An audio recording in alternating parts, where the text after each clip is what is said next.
before kids can talk, before they can walk, before they can do any of that, they're hearing and they're receiving and responding to music. So true. So if you take that transcends language, that transcends learning styles.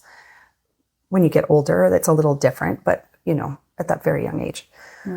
So when you take something like music and you use it in a way to help a child with learning emotions, emotional awareness, emotional empathy, because they're not learning it.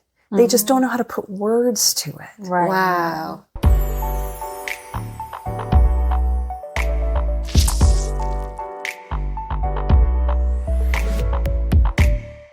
Welcome back to another episode of Smashed Oranges. Today we have our guest Nikkie with us. Nikkie has over 30 years of experience in childhood fine arts programming. So welcome, Nikkie. Thank you. I'm Thank happy you to for be coming. here. Oh, this is exciting. Yeah. So Nikkie, what are you currently doing right now? And then we'll kind of like jump back to the beginning of how we got here. So currently I have started my own fine arts program for specifically mostly 2 to 4 year olds right now. And so it's a program where basically sort of like a mini preschool program, and we explore the world through dance, music, drama, arts, kids yoga, Wow. everything, wherever their little brains and minds take us. But yeah, specifically we use that as the vessels in which they're receiving their information anyway. That's amazing. How unique of a program. That's so cool that you decided to do that. And very fulfilling, I can imagine, working with kids in all those different avenues of creativity. Yeah. How cool. Okay, so I want to learn more, but I would also love to hear about how you came to be here. So Maddie said you've got 30 years of experience. Do a little rewind for us and tell us a little bit about how you arrived at fine arts. Yeah, sure. It's amazing because 30 years sounds like a long time, but it doesn't feel like a long time. And I remember it because it was pivotal. I remember it like it really, truly was like yesterday.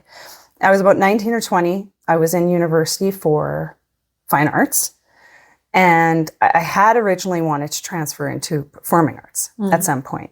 But I was in the fine arts program there, and I was also still teaching dance. So I'd been teaching dance for a few years already at this point. And this girl that I met in my English class, we started studying together. Started studying together, and she said to me, after we got to know each other a bit, I don't know if you're interested in this, but my preschool is a fine arts preschool, and we're looking right now for a music teacher. And she's like, I just feel like you'd really like it. And she's like, you do music, right? And I was like, yeah. And she said, yeah, the director there is unbelievable. I think you'll love her. And why don't you just come and observe and see what you think? So she had spoken with the director, and she brought me in, and the rest, as they say.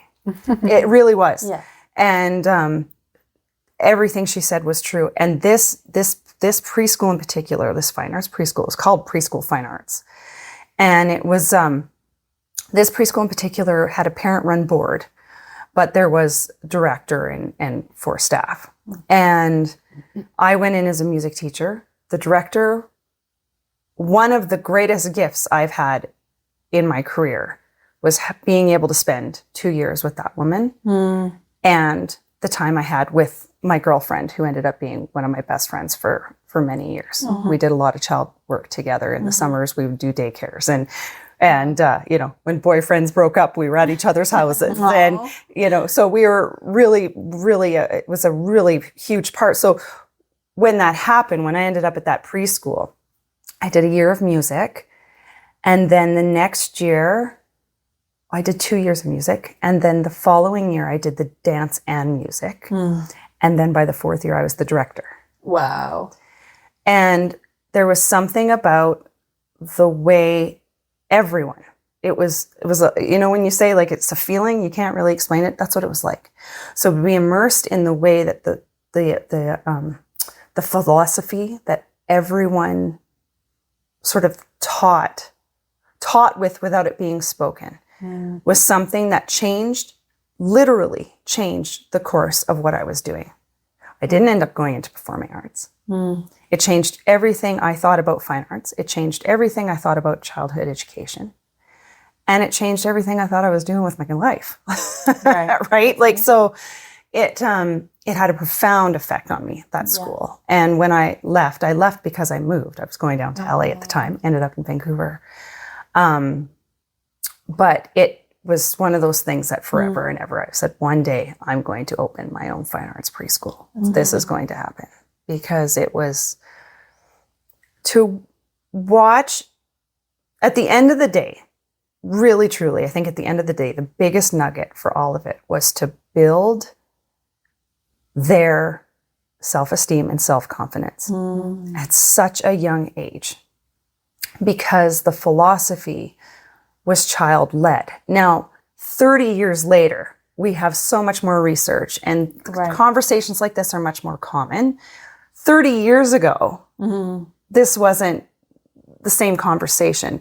Early childhood education isn't what it is now, right? So it was kind of like everything was just going like poof, poof, poof in people's minds. And there was really, at that time, these great big sort of divides between, say, a Montessori and a fine arts and a Waldorf and all these kind of things. But in my experience then, which is what I take with me now, is that the fine arts doesn't have to be necessarily this and none of these. Right. It can be very inclusive. It can be very inclusive. But at the core, it's about what they see that they're doing and what they do that they're feeling. Because fine arts, let's use music as an example. Let's just use music as an example. Humans have a very deep-seated, instinctual, primal attachment and response to music. Amen. We all do. Yep. Right? So even as a grown-up, you hear a song that hits you in a way that you can't explain. It might not this person, but it does you. You might cry. It's very personal. It's very personal. You might feel elated. So as children, you know, in the womb, they hear mom's heartbeat. They're hearing that rhythm. That was probably horrible. They're feeling that. They're hearing that rhythm as soon as they can hear it. Often, as soon as they're coming out, or not all parents, but many parents are playing lullabies for them. They seem to be soothed by repetitive rhythmic patterns. Right? And we are as adults too.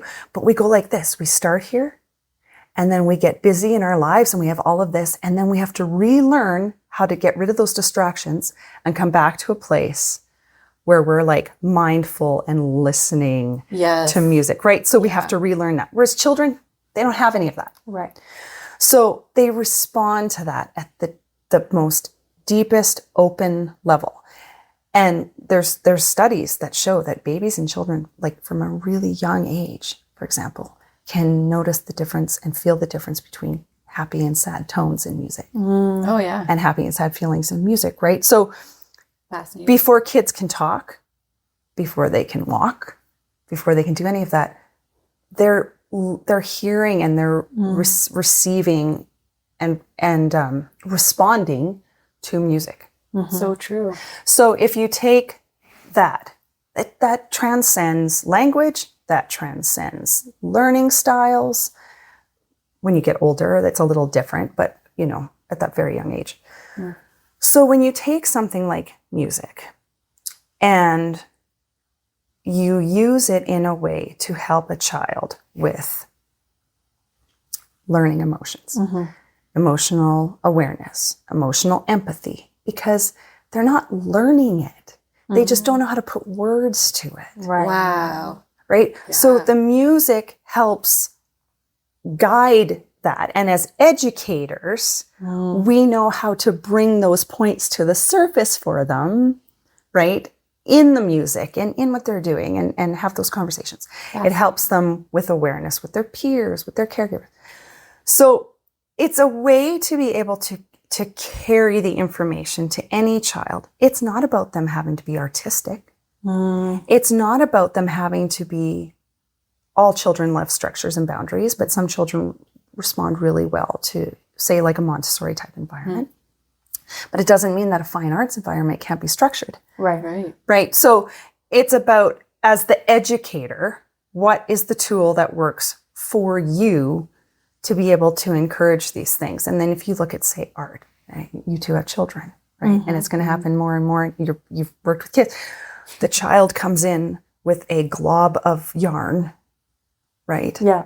And says, look at my cat. Yeah. Right? Look at my cat. This is a cat.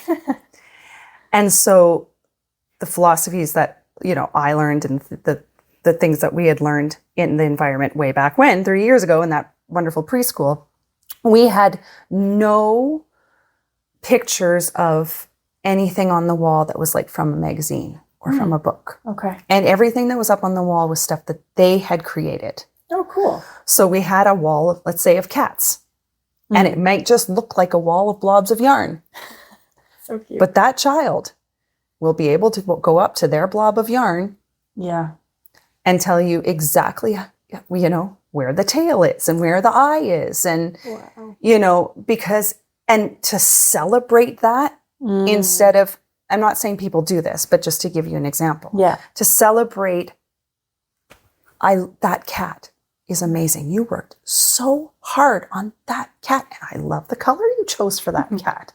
Instead of, that is so close. Look at see the tail on this cat too. Like, instead of doing a comparison thing, so that they don't at a really early age start going, well, mine doesn't look like that.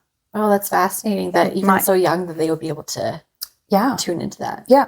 And it just doesn't give them the opportunity to do that. So there's going to be a time really quickly, and as it should be, where they will start learning what things, the imagination is a wonderful tool for them. Yeah. And so it's not to be confused with, if they think that is a blob of, that blob of yarn is a cat, they're always going to think a blob of yarn is a cat. Well, no, they're not. Right. Yeah. Right. They don't watch Paw Patrol and think that dogs really talk. Like it's, I'm sorry. Sometimes they do actually. But they'll grow out of it. But they'll grow out of it. It's not a forever thing. Yeah. It's just where they're at developmentally. Right? Developmentally. I have a really funny story that's so relevant to that point. Please. I love that. So when Franklin, I think the teacher in Franklin was a goose. Yeah, that's right. And so when I found out the name of my kindergarten teacher, her name was Mrs. Geese. And I remember thinking as a 4.5, 5-year-old that my kindergarten teacher was going to be a goose, like in Franklin. That's so cute. And I remember getting to school and being so confused. Like, where's Mrs. Where's my goose? But it's true. That's awesome. That is really cute. You're never going to look at a goose the same way. No, you can. Because That's so funny. But it didn't take you very long to think, No. oh, yeah, I guess That was it a silly makes sense. thing to think. This human is here. Yeah. It makes sense. Yeah. But it's funny because, again, developmentally, like the Yeah. connections that your brain is making, Yeah. the context of Yeah. your environment at the Yeah. time, you're like, okay, teacher named Mrs. Geese is going to be. Obviously. So it's so funny because I would have never thought that so young, they'd start to be thinking like, oh, what I've made is different than what somebody else has made, and it's not the same. Yeah, and every child's different, Mm-hmm. right? Like every child's different. But the thought and the idea is, at that age, let them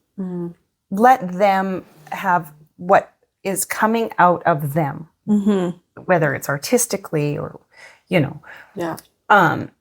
mostly artistically, but creatively, their thoughts, how they connect dots between things. Yeah. Be encouraged so that they feel that empowerment and that sense of self-esteem building at such a young age, so that when they do get to the age where, oh, our five goes this way, or, and they start getting into the ABCs and maybe they're not understanding it the same way. All the things that are going to happen, deep down, they don't question that's how they think or see the world is wrong, right? Yeah. It's valuable.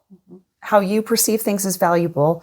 And so that when you start having to face, like really learn the differences and all those kind of things and the realities of what education's going to have for you, or the arts, if you get into performing arts, what's right and what's, what your strengths are and what your weaknesses are, that you've helped instill a little bit of a sense of nothing's wrong with you. Right. You can receive feedback. You can receive feedback related to how like your value or your worth. Exactly. Interesting. Have you found, just as you were speaking, I was thinking about how much of a relinquishment of control that is for a parent, right? Because I feel like that's super good when point, I was starting to learn more about childhood development in terms of like, how to not control your child in the sense of, you're not trying to tell them what's wrong or right all the time, right? I remember just thinking, that's going to be really hard for me. And so have you experienced that with parents in your program where they have their children in your program and they've struggled to kind of like let their child be in what they're doing? Yeah. But with that said, it's very different to be a parent than it is an educator. Right. Like your perspective's a little bit different. Right. And being both. Yeah. Right. And the way I was as an educator before I was a parent, as compared to now after having children, is different too. All of your experiences go together. But as an educator, when you're in that controlled environment, and the whole, say, point of a certain exercise is to let them have the freedom to create, or let them have that, is different than like a parenting boundary or even boundaries in the classroom. Right. Yes. Because your end point is going to look different. Right. Like the purpose of what you're doing. Yeah. And,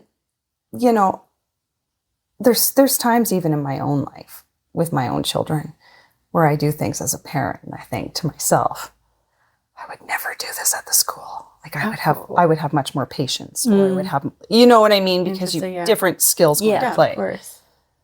However, with that said, I also, so here's an example.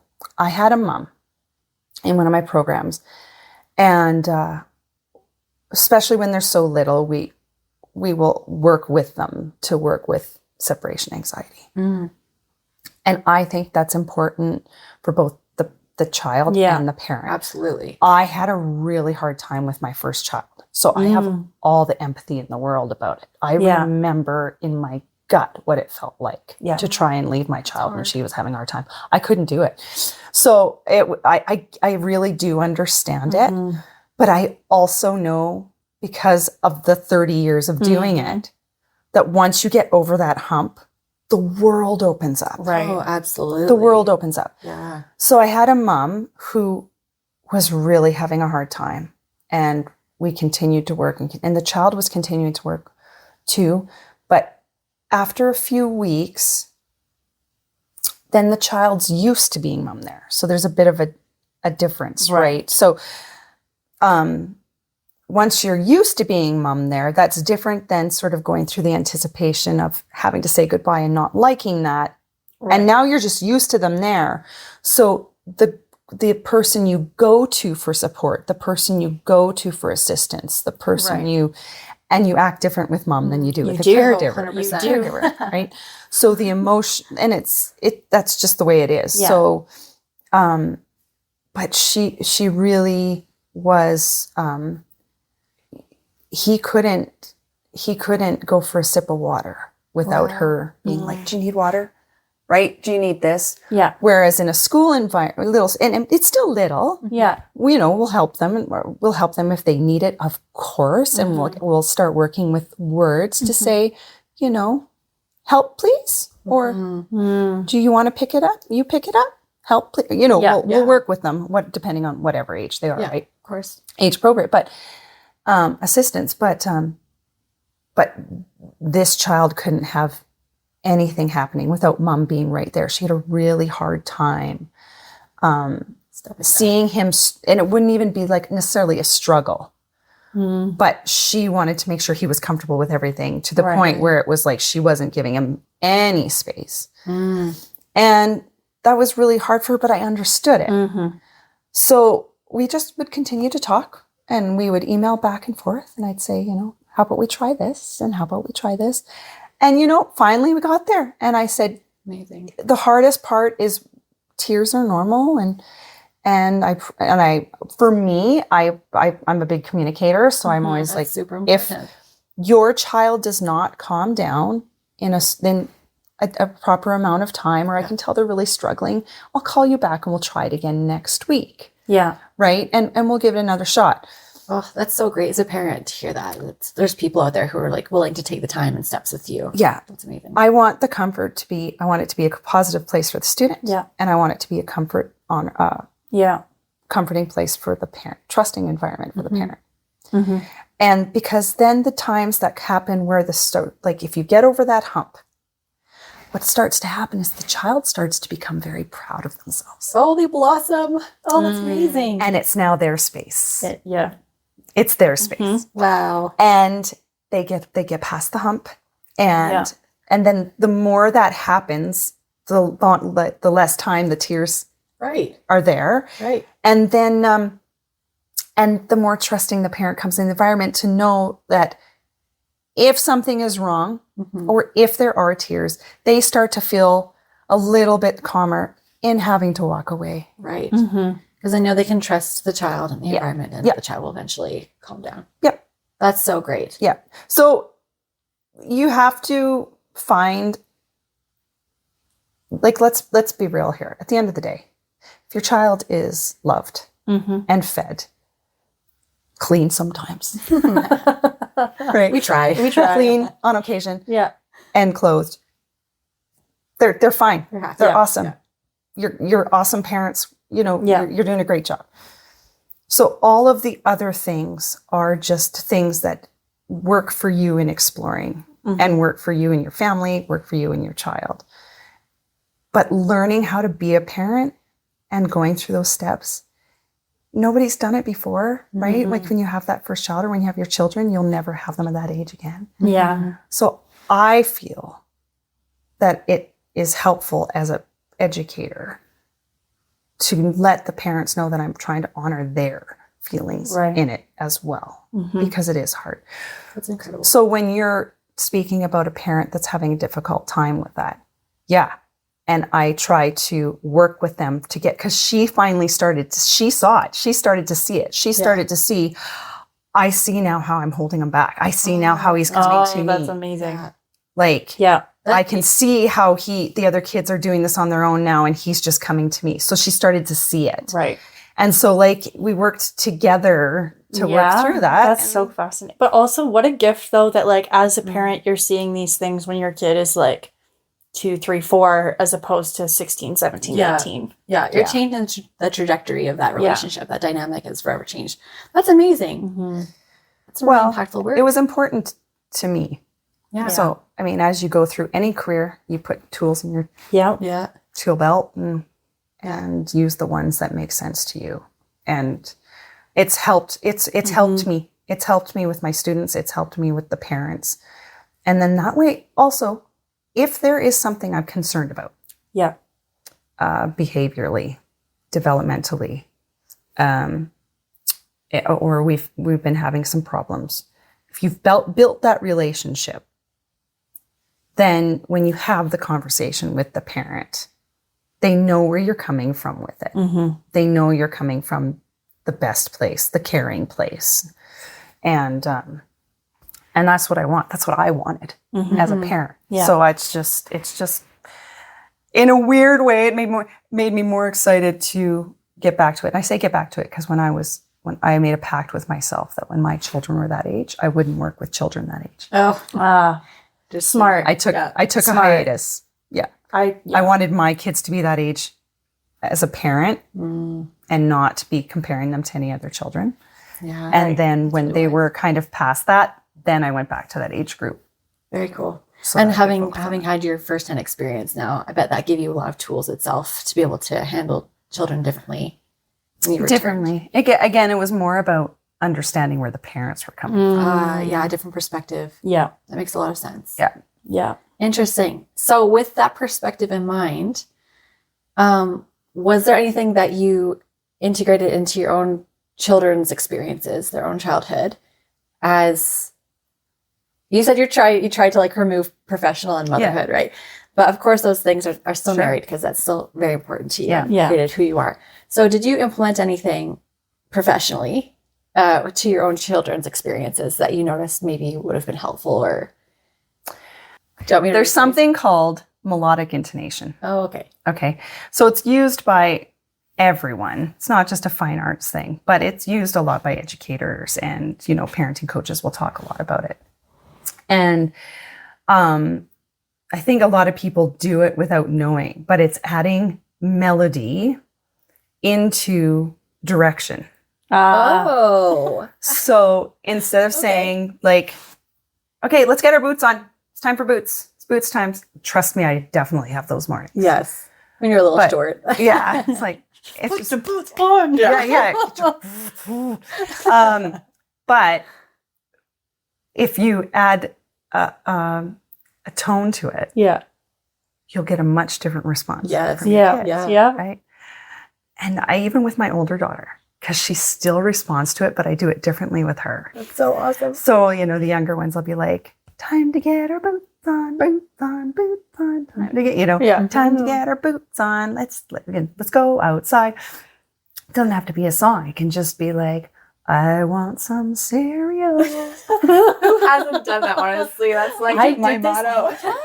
You do it. A friend of mine had sent me a reel that basically said, when you're feeling really frustrated with your kids, just like sing your feelings instead. And I was trying to change Arden's diaper yesterday, and he's like trying to roll off the change table and throw the diaper everywhere. And I was getting so mad, and I caught myself like kind of like getting like sharp with him. Yeah. And then I was like, this is like, Arden's got a poopy diaper. Arden needs his bum changed right now. And then he like stopped and is like kind of started laughing at me instead of whining and trying to roll all over the place. And you're like trying to change your own perspective, like, fuck yeah. You're like, we're happy. I'm gonna. And again. And it does kind of shift your mood though, too. It does. It does. Yeah, and does. Again, there's music. Yeah. Right. That's so true. It's so integral. Oh, that's it just like switches the little thing. And so I started doing that at home, even when my kids are going to, and now my daughter, my oldest one, is in grade 6. Wow. And I'll do it with her, but in a different way. Like I kind of make it like a different joke. I'll be like, your hair looks awesome. I'll just turn it into a goofy song. That's not so much a melodic intonation, but it just, and she just stops and she starts laughing. And then she's snapped out of her fuss about, her hair not working or whatever's happening. Right. And it's like turning your life into a musical.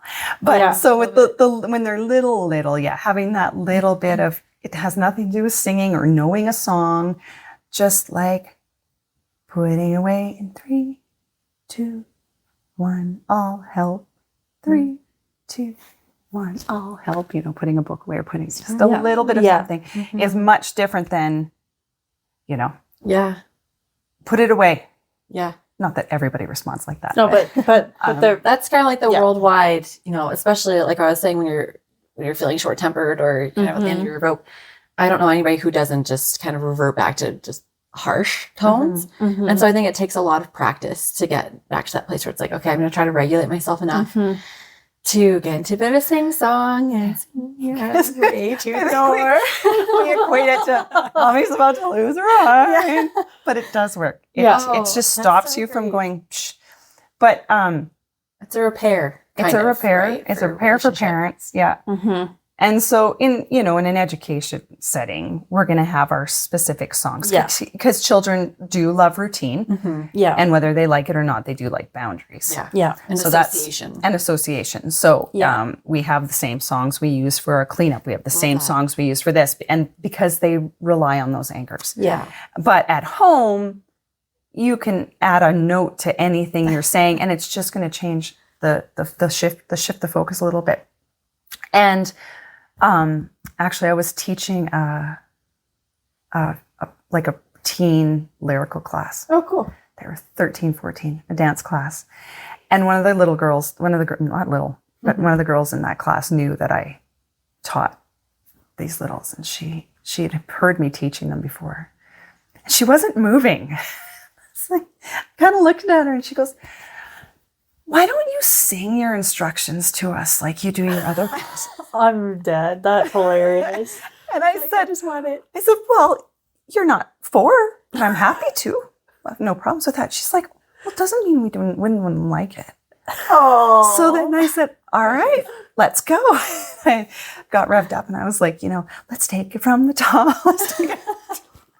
We're going to start all over. We're going to take it from the top. And she looked at me and she goes, yeah, I was wrong. Please don't do that anymore.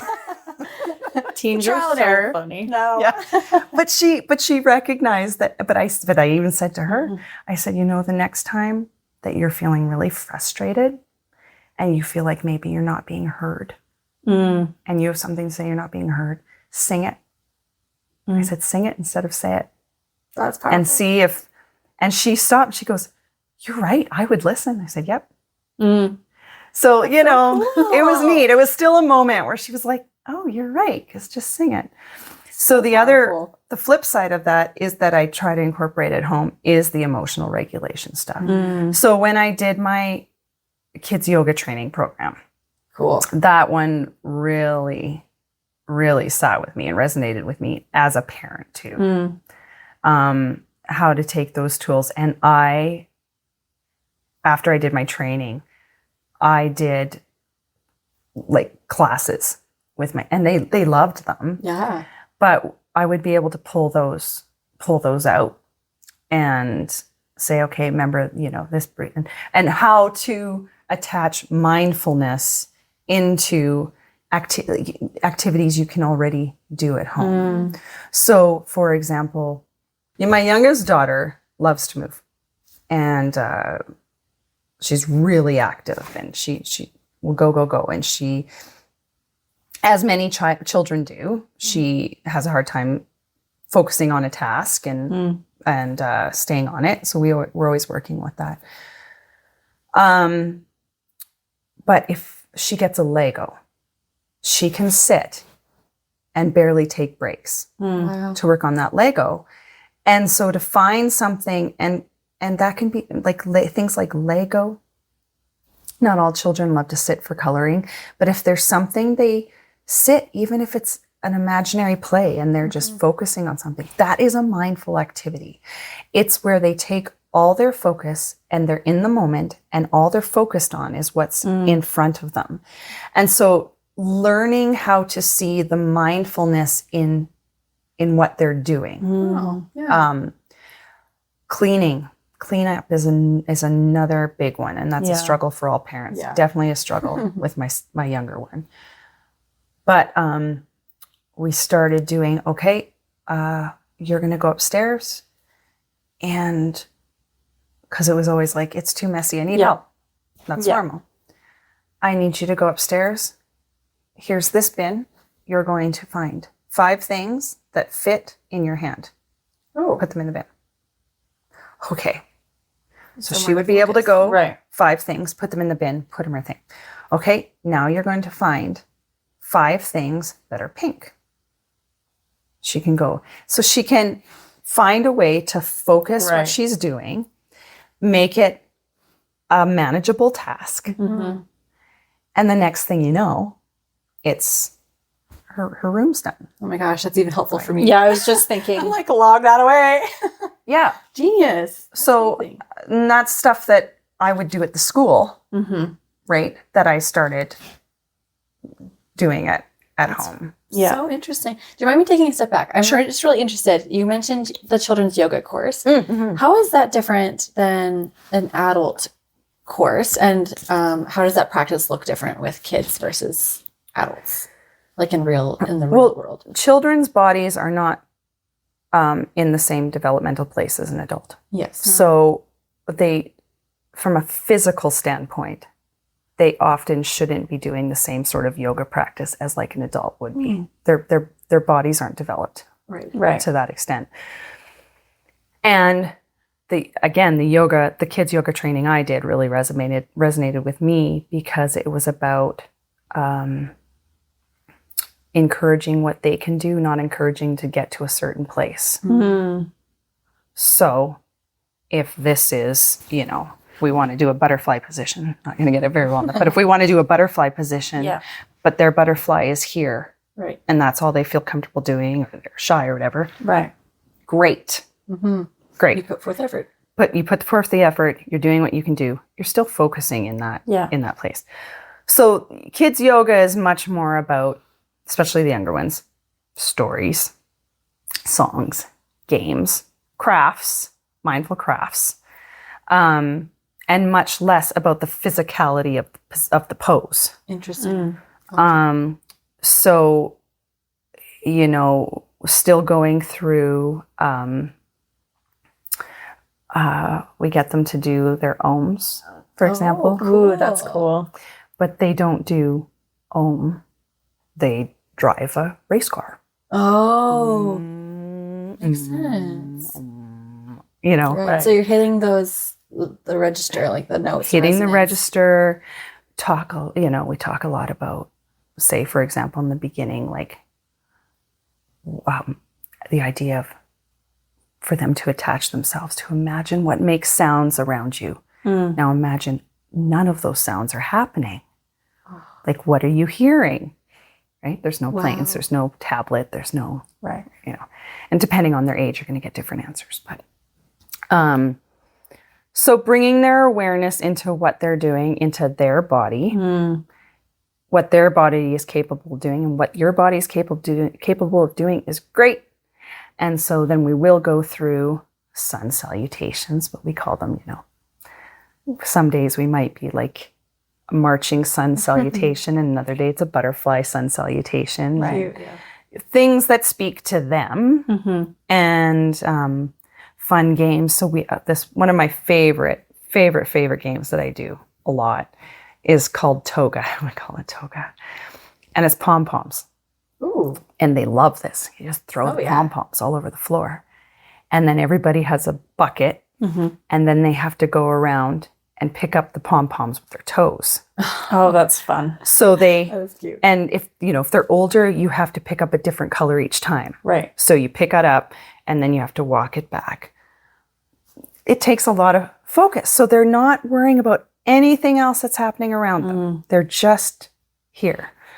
Little peace activities. We do little meditations. We do take trips into a secret forest where they talk about what makes them happy as they lay on their mat. Oh, that's sweet. Even my littlest ones, I had a 2-year-old the other day. She's laying on her mat. I said, sometimes when I'm really sad or I'm really mad, I just lay on my mat and I look up and I pretend and see what I can see in the sky. Sometimes I see a rainbow. I was going through it with them, and I said, what do you see in your sky? And this one 2-year-old told me a couple of times now. She was starting to get hungry. And so they're going around this one going, I see a unicorn. Wow. What do you see? I see a bird. What do you see? Quinoa bar. she was so hungry. That's so cute. But she was focused on pretending to see it in the sky, but she was so hungry. She saw a quinoa bar. And this is what I love about working with that age group, is they just say the funniest things. too. But they all lay there with their scarves on their mats. Oh, that's adorable. And then we'll do a little peace meditation after with our hands, some kind of game. Sometimes it's an elevator. We push the elevator button. Go up the elevator. Ding. Go down the elevator. Oh, that's smart. What's on this floor? It's a monkey floor. Okay, let's go to the next floor. Wow, so much visualization. Lots of visualization. Yeah. Oh, that's so cool. Yeah. So I would say, back to what you asked earlier, like all of these kind of things are things that can be done at home, right? Yeah. It doesn't have to be a big, long session. It's just a child's feeling dysregulated. Yeah. And needs, and let's go sit down and paint our hands. That's another one I love. Here's a paintbrush. Okay, I'm going to paint my thumb first. Now my finger, I'm going to paint it red. And sometimes they won't respond at first, but if you just keep doing it, even if you're modeling you're modeling the calm, you're modeling the peace, and eventually they start to borrow that energy from you and they'll get there. Oh. And it just can be 5 minutes at home, right? That seems so, it seems very accessible to me because as a new parent myself and as somebody who struggles with self-regulation, I have been trying to navigate how to calm myself and how to model that for my child. And so even those few examples that you've just given us of what that might look like, of some mindfulness, some, return back to your body and breathing and visualization, all that sort of stuff, that seems very, accessible. A very real possibility that I can now start practicing with my child. So that's really cool. Have you had any feedback from parents that this stuff has helped them at home? Have they noticed a difference in their children's behaviors or just like their personalities or development? Yeah, so I had often, I would say overall, the biggest thing I've gotten over the 30 years, I've got specific examples of other ones I'll share, but overall it's confidence. Mm. We love that. Confidence, coming out of their shell, singing at home, just feeling just this overall sort of like, he just is trying things now, or like just lightness. a little bit of a lightness, because this obviously the social development aspect of it is really, really wonderful. And especially, now coming out of those awful, 2020 years. Years. The 2020 years. They were really impactful. And to really start being able to celebrate, being able to have that as part of an early young child's environment again, and take advantage of it as much as we can, because they do feed off of each other. Even in an environment. I'm getting off the fine arts topic because this is my point though, is fine arts to me is, like I said, just such a vehicle for all these other amazing the byproducts of what come out of it. One of the other things is potty training. Ooh, we were just talking about this. So potty training is usually something that parents often will see a difference in because they come to school and we have friends that are going to the potty. Right. And this is interesting. And this friend keeps going to the potty. And this friend keeps going. And all of a sudden we're a little bit interesting. We're interested. I go potty. They'll have a diaper on or pull up. They don't need to. But let's go. And they start to, not all the time, but often, it changes. They get a little bit more interested. And then at school, it's a big deal, right? I can go by myself. Like confidence. Confidence building. And Wow. So that's a big one. And the other thing that I love overall, this one was really interesting. This was more of a conceptual thing. So I had a dad say to me once, I'll never forget it. This was 30 years ago, when I was teaching music. So as they were in the program, you've got the academic stuff that you are helping encourage with through the arts. But we would get into some specifics. So for example, in music class, we would be learning instruments and wind instruments and string instruments, and they would do their crafts and learn how they work and learn about vibration and different things like that, and terminology. And we were getting to the end of one year, and we had this one girl with us for a couple years who was going to kindergarten. And the dad said, I have to talk to you. And I said, okay. And he said, I asked her if she could sum up. And I said, you used the word sum up? And he's like, yep. I said, okay. He goes, I asked her if she could sum up her preschool experience. And I was like, what'd she say? And she said, well, Dad, the beginning of my preschool, everything was soft and quiet. But by the end, it had grown into a great crescendo. Oh my God. So she had taken something, right? She had taken something that was learned specifically sort of in this, but understood the broader concept Oh my gosh. of what it meant. And it applied it to something completely different. That's That's beautiful. incredible. In That's our own such terms. a beautiful metaphor. And he was just blown away. He said, I've seen the crafts. I've seen our performances. He's like, she's been always happy to come. He's like, but for her to be able to understand these concepts and apply them in different ways, he's like, I wasn't And like expecting that. and like the emotional comparison with that too, like how when she started, it was like soft and quiet, and she's like maybe feeling a little bit nervous or maybe reserved, and at the end, it's a big crescendo. That's epic. Yeah. Yeah. Do you I'm blown away. know where that particular student ended up going in life? Because if this was 30 years ago, But I'd be so here's curious. the thing. Yeah. I am starting that journey. Mm. And this is so funny. This has just been the last couple of weeks. I'll share this quick. So I have a photo album of my time at that preschool. Oh. Now, this is back in the days, like we didn't have phones. Right. Right. And we weren't taking pictures and sending them to the parents. Right. It was click, click. Yeah. And so I have a photo album of a few times I had a camera at my school and had those photos developed. Yeah, and I've that's carried it with me. So I look at these photos maybe once a year or when I'm in the photo albums or whatever. And I was going through it the other day and I was just like, it was amazing me, I have to admit.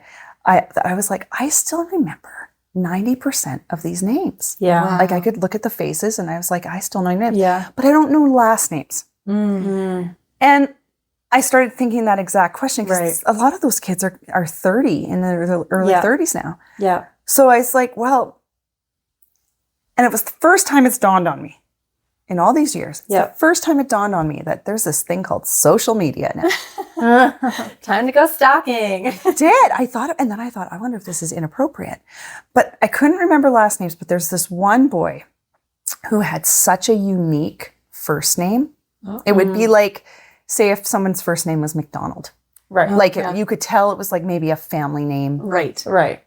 That was his first name. Anyway, I was like, if I put that name in and just put the city, I'm sure Something. if he's around, it's going to come up already- because it's yeah. really unique. So anyway, sure enough, he did. I just was like, and then I felt I was like, that's it. It's his last name. And I looked at his face and I was like, that's that little boy. I could see it. Oh my gosh. Oh. So I messaged him and I was like, oh, I don't even know if this is appropriate. But I'm like, no, that's fine. It's like, You're an adult. he's an now. adult. Yeah. And so I just said, hey, I said, I think you're this student that went to this preschool. I'm positive you are. I have some photos. I was a teacher there. It's Miss Nikkie. I was a teacher and I have these photos of you and I've always remembered him because he was, there's always some, right? Yeah.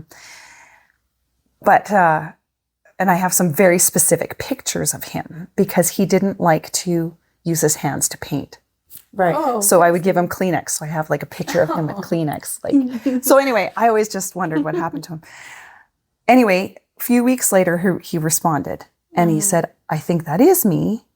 And he's like, but you could tell he was kind of like, trying to be careful too. Anyway, we finally ended up getting into it.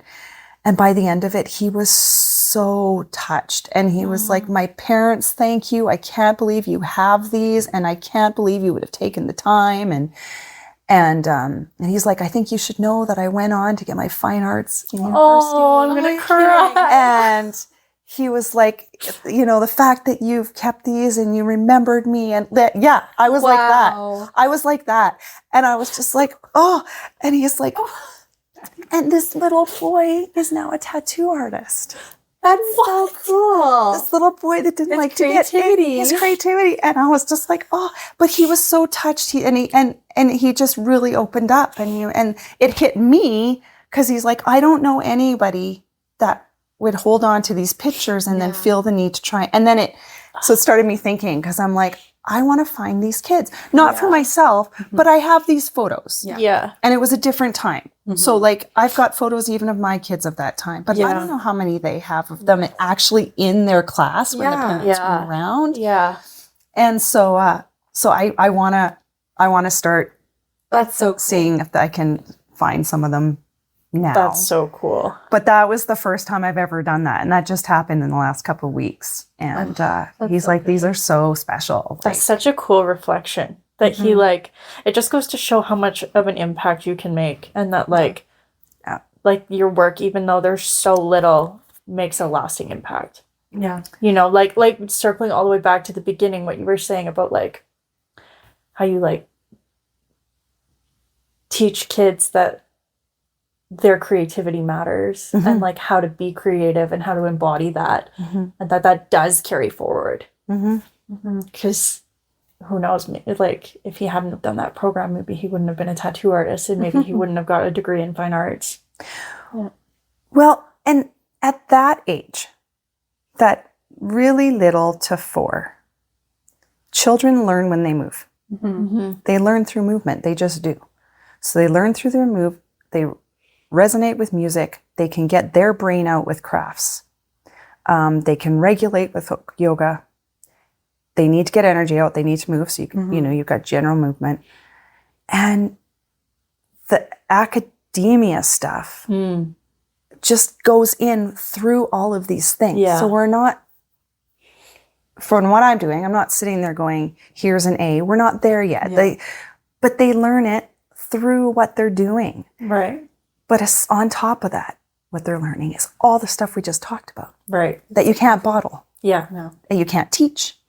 Yeah. It's just an amazing, and you see it in there. I had a mom, I looked on her, when people register, is there anything I should know, any medical needs? And the mom was just like, she's really shy. And this child now is continuing on her dance and I can barely get her to, she's just, Wow. that kind of stuff. It's just watching them bloom like that is what they're learning. And then they have the confidence, or you hope you've helped Yeah. with them having some of that confidence and carry that esteem to now be able to continue on learning what they need to learn as they get into their schools and have to reach certain levels. That's so amazing. That's really laying such an important foundation for their lives, and kind of what I was saying earlier about that dynamic of parent-child and watching that relationship change and blossom even as the parent can witness those changes in their child. That's really incredible. And I'm honestly very inspired, Nikki. I think this is like such a gift, and I thank you for spending the time. Well, thank and you. Sharing this has been a gift to talk about. I could talk about it all day. So this is a gift for me. Honestly, maybe we do a part 2 sometime. I would love to learn a little bit more and delve into some deeper topics. But I just want to thank you for your time, because this has been an absolute gift and absolute pleasure to get to know you. And so on that note, where can people find you if they want to register for Fine Arts Express? Fine Arts Express is on Facebook. It's on Instagram. You can email me at info@fineartsexpress. How about I try that one again? info@fineartsexpress.com. Right now, we are in the south, in the Evergreen Bridalwood area. Of Calgary. Of Calgary, sorry. Yeah, I should say that. Of Calgary. And working on getting open up in the north. That'd be awesome. Soon. So we're working on that. And we're just going to keep exploring and growing. Amazing. Excellent. Well, I can't wait to explore a little bit more with you, maybe.